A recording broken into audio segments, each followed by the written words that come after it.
இன்னைக்கு ஐயனார் துணை சீரியல்ல பல்லவன் வந்து அப்படியே நடந்துக்கிட்டே இருப்பான் அங்கிட்டும் இங்கிட்டும். அத பார்த்துட்டு அவங்க அப்பா கேட்பாரு, "ஏன்டா குட்டி போட்ட பூனை மாரி இங்கிட்டும் அங்கிட்டும் போய்க்கிட்டு இருக்க?" அப்படின்னு சொல்லும்போது, அவன் பாட்டுக்கு உள்ள போயிருவான். "போ சொல்லாம போனா போயிட்டே இரு" அப்படின்னு சொல்லிட்டு உள்ள போய் உட்காந்துருப்பான். அதுக்கப்புறமா அவனால இருக்க முடியாது. உடனே அங்கேருந்து வெளிய வருவான். அப்பவும் வந்துட்டு, "என்னடா பிரச்சனை? என்ன பிரச்சனைன்னு சொன்னா தானே தெரியும்" அப்படின்னு சொல்லிட்டு அவங்க அப்பா கேட்பாரு. "இன்னைக்கு உங்களுக்கு என்ன நடந்துச்சுன்னு தெரியுமா வீட்ல? இப்ப அண்ணன் வந்து ஒரு பிரச்சனையில மாட்டிக்கிட்டு" அப்படின்னு சொல்லுவான். "அண்ணன்னா உனக்கு எந்த அண்ணன பத்தி சொல்ற?" அப்படின்னோனே, "சோழன் அண்ணன பத்தி சொல்றேன்" அப்படின்னு சொல்லி பல்லவன் சொல்லுவான். "அதானே பார்த்தேன். அவன் என்னை பிரச்சனையில மாட்டுறது இன்னைக்கு மட்டும் புதுசு. அவன் தான் எப்ப பார்த்தாலும் பிரச்சனையில மாட்டிக்கிட்டே இருப்பானே!" அப்படின்னு சொல்லிட்டு, "நான் வந்து ஜெயிலுக்கு போனத பத்தி நீங்க அப்படி பேசிட்டு இருந்தீங்க. ஆனா அத விட நீங்க பண்ற லூட்டி தான்டா பெரிய விஷயமா இருக்கு." அப்படின்னு சொல்லிட்டு இருக்கும்போதே பல்லவன் சொல்லுவான், "அண்ணன் வந்து என்ன பிரச்சனையில மாட்டியிருக்குன்னே உங்களுக்கு தெரியாது. அதுக்குள்ள நீங்க என்ன தேவையில்லாம பேசிட்டு இருக்கீங்க?" அப்படின்னு சொல்லி அவன் கேட்பான். அதுக்கு வந்து அவர் சொல்லுவாரு, "என்னதான் பிரச்சனையில மாட்டியிருக்கான்?" அப்படின்னோனே, ஒரு பொண்ண கூட்டிட்டு போய் ஏதோ கல்யாணம் பண்றதா பிரச்சனை போய்க்கிட்டு இருக்கு அப்படின்னு சொல்லும்போது, "என்னது? அப்ப நிலா?" அப்படின்னு சொல்லி அவன் கேட்பான். "அதெல்லாம் எனக்கு தெரியாது.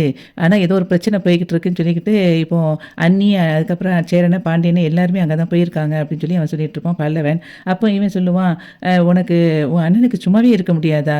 ஏதாவது ஒரு பிரச்சனைய பண்ணிக்கிட்டே இருப்பானா?" அப்படின்னு சொல்லிட்டு இருக்கும்போது, "இப்ப அண்ணன் பிரச்சனை பண்ணுச்சா இல்லையான்னே தெரியாது. அந்த பொண்ணு வேற பெரிய இடம் போல இருக்கு" அப்படின்னு சொல்லி அவன் சொல்லிக்கிட்டு இருப்பான் பல்லவன். "எனக்கு பயமா இருக்கு. என்ன செய்யன்னு தெரியல." பயப்படு.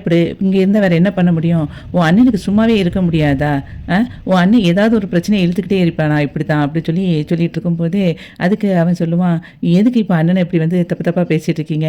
என்ன நடந்துச்சுன்னே தெரியாது. அதுக்குள்ள ஏன் அண்ணன் மேல இப்ப பழிய போட்டுட்டு பேசிட்டு இருக்கீங்க?" அப்படின்னு சொல்லிட்டு அவன் வந்து திட்டிக்கிட்டு இருப்பான் பல்லவன். அதுக்கு வந்து நடேசன் சொல்லுவாரு, "ஏன்டா அவன பத்தி தப்பா பேசக்கூடாதுன்னு சொல்றேன். அவன் அப்படி பண்ணக்கூடிய ஆள் தானே. அவன் வந்து ஏதாவது அந்த பொண்ணுகிட்ட வேண்டாத விஷயத்த பேசி ஏதாவது பண்ணதுக்கு ட்ரை பண்ணியிருப்பான். ஏற்கனவே இவளுக்கு வந்து டிவோர்ஸ் ஆக போகுது. அப்போ இனிமே நம்ம எதுக்கு அவள ஒரு பொண்ண வந்து நம்ம கரெக்ட் பண்ணி நம்ம லைஃப்ல செட்டில் ஆயிருவோன்ட்டு ஏதாவது யோசிச்சிருப்பான்." அப்படின்னு சொல்லிட்டு இருக்கும்போதே இவன் பல்லவன் சொல்லுவான், "நீங்க தேவையில்லாம பேசிட்டு இருக்காதீங்க. முதல்ல நீங்களே சரி கிடையாது. நீங்க ஒரு அப்பாவா ஒழுங்கா இருந்திருந்தா எங்களுக்கு இந்த மாரி பிரச்சனையே வந்திருக்காது." அப்படி இப்படின்னு பேசிட்டு இருப்பான். "என்கிட்ட என்ன எடுத்துக்கிட்டா குறைய பேசிக்கிட்டு இருக்க?" அப்படின்னு அவங்க அப்பா திட்டுவாரு. அதுக்கு அவன் சொல்லுவான், "உங்ககிட்ட வந்து என் பிரச்சனைய சொல்ல வந்தேன் பாருங்க. என்னைய சொல்லணும் முதல்ல." அப்படின்னோனே, "அப்ப சொல்லாத போ" அப்படின்னு சொன்ன உடனே அவன் உள்ள போய் உட்காந்துக்கிட்டு திரும்பி யோசிக்க ஆரம்பிச்சுருவான் பல்லவன். அதுக்கப்புறம் கார்ல 4 பேரும் வந்துகிட்டு இருப்பாங்க. அப்போ சோழன பார்த்து சேரன் சொல்லுவான், "சோழா நீ அதையே நினைச்சுக்கிட்டு இருக்காதடா" அப்படின்னு சொல்லிட்டு இருக்கும்போது, இவன் அப்படியே முறைச்சுக்கிட்டு அப்படியே வண்டிய ஓட்டிக்கிட்டு இருப்பான். பக்கத்து